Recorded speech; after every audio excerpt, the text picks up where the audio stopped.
Recording by Paul Adams. Chapter 14. The Honest Tradesman.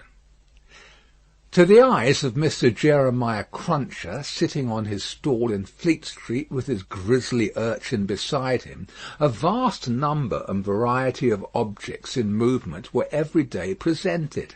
Who could sit upon anything in Fleet Street during the busy hours of the day and not be dazed and deafened by two immense processions, one ever tending westward with the sun, the other ever tending eastward from the sun, both ever tending to the plains beyond the range of red and purple where the sun goes down? With his straw in his mouth, Mr. Cruncher sat watching the two streams, like the heathen rustic who has for several centuries been on duty watching one stream, saving that Jerry had no expectation of their ever running dry. Nor would it have been an expectation of a hopeful kind, since a small part of his income was derived from the pilotage of timid women, mostly of a full habit and past the middle term of life, from Tellson's side of the tides to the opposite shore. Brief as such companionship was in every separate instance, Mr. Cruncher never failed to become so interested in the lady as to express a strong desire to have the honour of drinking her very good health. And it was from the gifts bestowed upon him towards the execution of this benevolent purpose that he recruited his finances, as just now observed. Time was when a poet sat upon a stall in a public place and mused in the sight of men. Mr. Cruncher, sitting on a stall in a public place, but not being a poet, mused as little as possible and looked about him. It fell out that he was thus engaged in a season when crowds were few, and belated women few, and when his affairs in general were so unprosperous as to awaken a strong suspicion in his breast that Mrs. Cruncher must have been flopping in some pointed manner, when an unusual concourse pouring down Fleet Street westward attracted his attention. Looking that way, Mr. Cruncher made out that some kind of funeral was coming along, and that there was popular objection to this funeral, which engendered uproar. "Young Jerry," said Mr. Cruncher, turning to his offspring, "it's a burying." "Hurrah, father!" cried young Jerry. The young gentleman uttered this exultant sound with mysterious significance. The elder gentleman took the cry so ill that he watched his opportunity and smote the young gentleman on the ear. "What do you mean? What are you hoo-roaring at? What do you want to convey to your own father, you young rip? This boy's a-getting too many for me," said Mr. Cruncher, surveying him. "Him and his hoo-roars. Don't let me hear no more of you, or you shall feel some more of me, d'ye hear?" "I warn't doing no harm," young Jerry protested, rubbing his cheek. "Drop it, then," said Mr. Cruncher. "I won't have none of your no-harms. Get atop of that there seat and look at the crowd."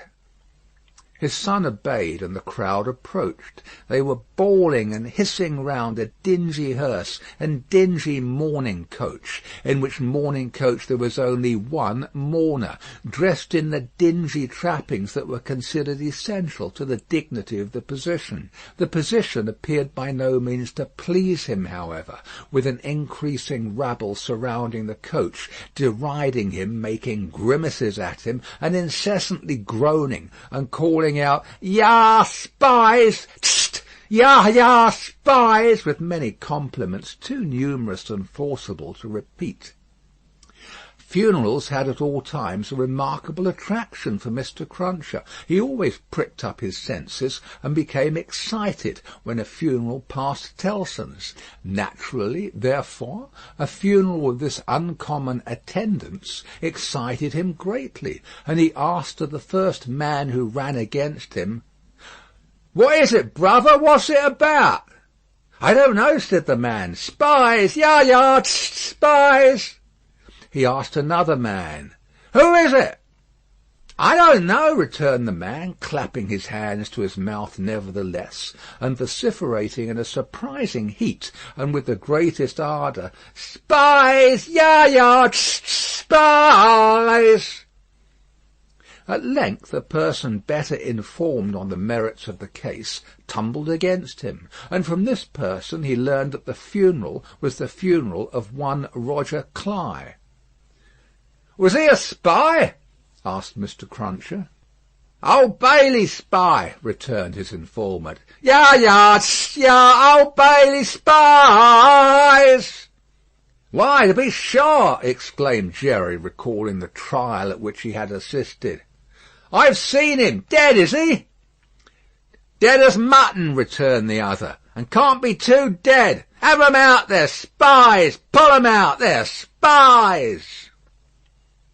The idea was so acceptable in the prevalent absence of any idea that the crowd caught it up with eagerness, and loudly repeating the suggestion to have 'em out and to pull 'em out, mobbed the two vehicles so closely that they came to a stop.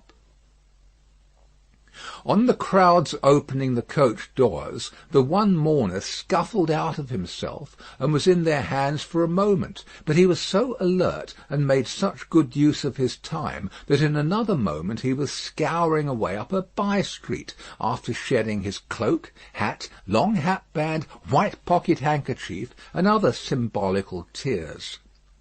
These the people tore to pieces and scattered far and wide with great enjoyment, while the tradesmen hurriedly shut up their shops, for a crowd in those times stopped at nothing, and was a monster much dreaded.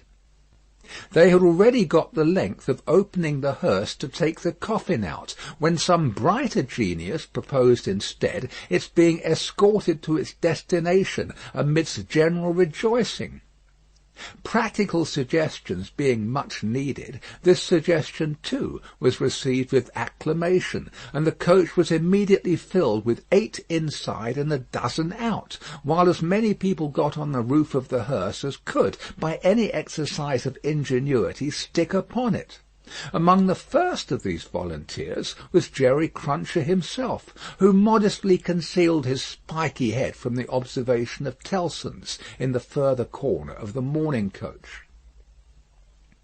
The officiating undertakers made some protest against these changes in the ceremonies, but, the river being alarmingly near, and several voices remarking on the efficacy of cold immersion in bringing refractory members of the profession to reason, the protest was faint and brief. The remodelled procession started, with a chimney-sweep driving the hearse, advised by the regular driver, who was perched beside him, under close inspection for the purpose, and with a pie-man, also attended by his cabinet minister, driving the mourning coach. A bear leader, a popular street character of the time, was impressed as an additional ornament, before the cavalcade had gone far down the Strand. And his bear, who was black and very mangy, gave quite an undertaking air to that part of the procession in which he walked. Thus, with beer-drinking, pipe-smoking, song-roaring, and infinite caricaturing of woe, the disorderly procession went its way, recruiting at every step, and all the shops shutting up before it. Its destination was the old church of St. Pancras, far off in the fields. It got there in course of time, insisted on pouring into the burial-ground. Finally, accomplished the interment of the deceased Roger Cly in its own way, and highly to its own satisfaction. The dead man disposed of, and the crowd being under the necessity of providing some other entertainment for itself, another brighter genius, or perhaps the same, conceived the humour of impeaching casual passers-by as Old Bailey spies, and wreaking vengeance on them. Chase was given to some scores of inoffensive persons who had never been near the Old Bailey in their lives, in the realization of this fancy, and they were roughly hustled and maltreated. The transition to the sport of window-breaking, and thence to the plundering of public houses, was easy and natural, At last, after several hours, when sundry summer-houses had been pulled down, and some area railings had been torn up, to arm the more belligerent spirits, a rumour got about that the guards were coming. Before this rumour the crowd gradually melted away, and perhaps the guards came, and perhaps they never came, and this was the usual progress of a mob. Mr. Cruncher did not assist at the closing sports, but had remained behind in the churchyard to confer and condole with the undertakers. The place had a soothing influence on him. He procured a pipe from a neighbouring public house and smoked it, looking in at the railings and maturely considering the spot. "Jerry," said Mr. Cruncher, apostrophising himself in his usual way, "you see that there Cly that day, and you see with your own eyes that he was a young un and a straight maiden." Having smoked his pipe out and ruminated a little longer, he turned himself about that he might appear, before the hour of closing, on his station at Tellson's. Whether his meditations on mortality had touched his liver, or whether his general health had been previously at all amiss, or whether he desired to show little attention to an eminent man, is not so much to the purpose as that he made a short call upon his medical adviser, a distinguished surgeon, on his way back. Young Jerry relieved his father with dutiful interest, and reported no job in his absence. The bank closed, the ancient clerks came out, the usual watch was set, and Mr. Cruncher and his son went home to tea. "Now, I tell you where it is," said Mr. Cruncher to his wife on entering. "If, as an honest tradesman, me winters goes wrong to-night, I shall make sure that you've been praying again me, and I shall work you for it just the same as if I seen you do it." The dejected Mrs. Cruncher shook her head. "Why, you're at it afore my face," said Mr. Cruncher, with signs of angry apprehension. "I'm saying nothing." "Well, then, don't meditate nothing. You might as well flop as meditate. You may as well go again me one way as another. Drop it altogether." "Yes, Jerry." "Yes, Jerry," repeated Mr. Cruncher, sitting down to tea. "Ah, it is yes, Jerry. That's about it. You may say yes, Jerry." Mr. Cruncher had no particular meaning in these sulky corroborations, but made use of them, as people not unfrequently do, to express general ironical dissatisfaction. "You and your yes, Jerry," said Mr. Cruncher, taking a bite out of his bread and butter, and seeming to help it down with a large invisible oyster out of his saucer. "Ah, I think so. I believe you." "You're going out tonight?" asked his decent wife, when he took another bite. "Yes, I am." "May I go with you, father?" asked his son briskly. "No, you mayn't. I'm a-going, as your mother knows, a-fishing. That's where I'm going to, going a-fishing." "Your fishing rod get rather rusty, don't it, father?" "Never you mind." "Shall you bring any fish home, father?" "If I don't, you'll have short commons to-morrow," returned that gentleman, shaking his head. "That's questions enough for you. I ain't a-going out till you've been long a-bed." He devoted himself during the remainder of the evening to keeping a most vigilant watch on Mrs. Cruncher, and sullenly holding her in conversation, that she might be prevented from meditating any petitions to his disadvantage. With this view he urged his son to hold her in conversation also, and led the unfortunate woman a hard life by dwelling on any causes of complaint he could bring against her, rather than he would leave her for a moment to her own reflections. The devoutest person could have rendered no greater homage to the efficacy of an honest prayer than he did in this distrust of his wife. It was as if a professed unbeliever in ghosts should be frightened by a ghost story. "And mind you," said Mr. Cruncher, "no games to-morrow. If I, as an honest tradesman, succeed in providing a jint of meat or two, none of your not touching of it and sticking to bread. If I, as an honest tradesman, am able to provide a little beer, none of your declaring on water. When you go to Rome, do as Rome does. Rome will be an ugly customer to you if you don't. I'm your Rome, you know." Then he began grumbling again. "With your flying into the face of your own wittles and drink, I don't know how scarce you mayn't make the wittles and drink here by your flopping tricks and your unfeeling conduct. Look at your boy. He is yourn, ain't he? He's as thin as a lathe. Do you call yourself a mother and not know that a mother's first duty is to blow her boy out?" This touched young Jerry on a tender place, who adjured his mother to perform her first duty, and, whatever else she did or neglected, above all things to lay especial stress on the discharge of that maternal function so affectingly and delicately indicated by his other parent. Thus the evening wore away with the Cruncher family, until young Jerry was ordered to bed, and his mother, laid under similar injunctions, obeyed them. Mr. Cruncher beguiled the earlier watches of the night with solitary pipes, and did not start upon his excursion until nearly 1 o'clock. Towards that small and ghostly hour he rose up from his chair, took a key out of his pocket, opened a locked cupboard, and brought forth a sack, a crowbar of convenient size, a rope and chain, and other fishing tackle of that nature. Disposing these articles about him in skilful manner, he bestowed a parting defiance on Mrs. Cruncher, extinguished the light, and went out. Young Jerry, who had only made a feint of undressing when he went to bed, was not long after his father. Under cover of the darkness he followed out of the room, followed down the stairs, followed down the court, followed out into the streets.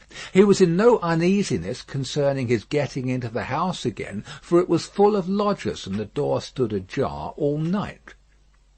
Impelled by a laudable ambition to study the art and mystery of his father's honest calling, young Jerry, keeping as close to house fronts, walls, and doorways as his eyes were close to one another, held his honoured parent in view.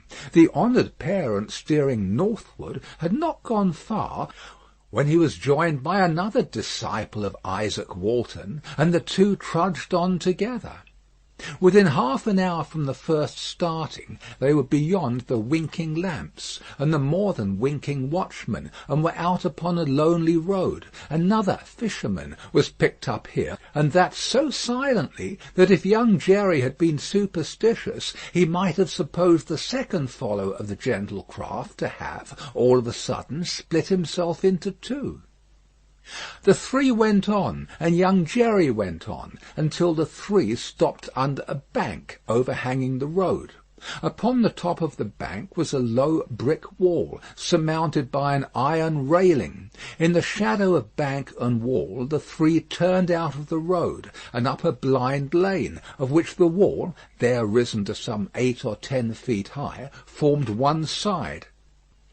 Crouching down in a corner, peeping up the lane, the next object that young Jerry saw was the form of his honoured parent, pretty well defined against a watery and clouded moon, nimbly scaling an iron gate. He was soon over, and then the second fisherman got over, and then the third. They all dropped softly on the ground within the gate, and lay there a little, listening perhaps. Then they moved away on their hands and knees. It was now young Jerry's turn to approach the gate, which he did, holding his breath. Crouching down again in a corner there, and looking in, he made out the three fishermen creeping through some rank grass, and all the gravestones in the churchyard. It was a large churchyard that they were in, looking on like ghosts in white, while the church tower itself looked on like the ghost of a monstrous giant. They did not creep far before they stopped and stood upright, and then they began to fish. They fished with a spade at first. Presently the honoured parent appeared to be adjusting some instrument like a great corkscrew. Whatever tools they worked with, they worked hard, until the awful striking of the church clock so terrified young Jerry that he made off, with his hair as stiff as his father's. But his long-cherished desire to know more about these matters not only stopped him in his running away, but lured him back again. They were still fishing perseveringly when he peeped in at the gate for a second time, but now they seemed to have got a bite. There was a screwing and complaining sound down below, and their bent figures were strained as if by a weight. By slow degrees the weight broke away the earth upon it, and came to the surface.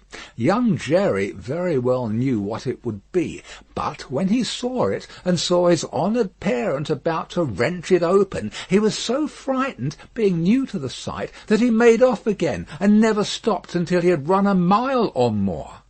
He would not have stopped then for anything less necessary than breath, it being a spectral sort of race that he ran, and one highly desirable to get to the end of. He had a strong idea that the coffin he had seen was running after him, and pictured as hopping on behind him bolt upright upon its narrow end, always at the point of overtaking him and hopping on at his side, perhaps taking his arm. It was a pursuer to shun.